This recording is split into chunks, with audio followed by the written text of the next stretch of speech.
বিনীত গোয়েলের বিরুদ্ধে এবার চাঞ্চল্যকর অভিযোগ। আরজি কর মামলায় আরও বিপাকে কলকাতার পুলিশ কমিশনার বিনীত গোয়েল। কি হয়েছে চলুন বিস্তারিতভাবে জেনে নেওয়া যাক। তবে তার আগে আপনাদের কাছে বিনীত অনুরোধ, ভিডিওটি ভালো লেগে থাকলে লাইক, কমেন্ট, শেয়ার এবং সাবস্ক্রাইব করতে একদম ভুলবেন না। চলে আসি মূল খবরে। কলকাতার প্রাক্তন পুলিশ কমিশনার বিনীত গোয়েলের সঙ্গে সিবিআইয়ের শীর্ষকর্তা সম্পদ মিনার সম্পর্ক নিয়ে প্রশ্ন তুলল আরজি করে ধর্ষণ খুনের ঘটনায় নির্যাতিতার পরিবার। বুধবার শিয়ালদহ আদালতে এই সংক্রান্ত মামলার শুনানি ছিল। সেখানেই নির্যাতিতার পরিবারের আইনজীবী দুই আইপিএস অফিসারের যোগাযোগের প্রসঙ্গ তোলেন।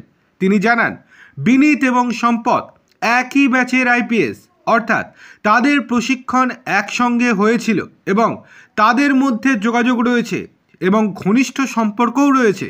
সেই কারণে বিনীতের বিরুদ্ধে সিবিআই কোনো পদক্ষেপ করবে না, সঠিকভাবে হবে না কোনো তদন্ত, এমনটাই আশঙ্কা নির্যাতিতার পরিবারের।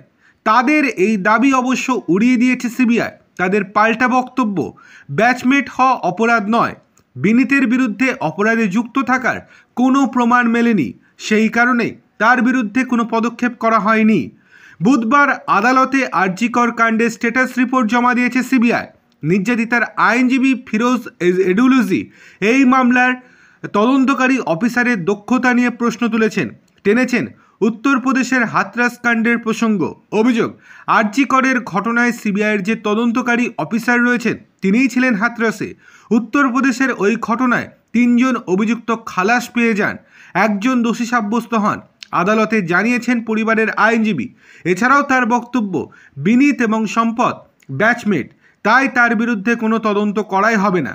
সিবিআইয়ের আইনজীবীর জবাবে বলেন, ব্যাচমেট হওয়া অপরাধ নয়, আমরা সিসিটিভি ফুটেজ খতিয়ে দেখেছি, সমস্ত সাক্ষীর বয়ান নেওয়া হয়েছে, বিনীতের বিরুদ্ধে তেমন কিছু পাওয়া যায়নি।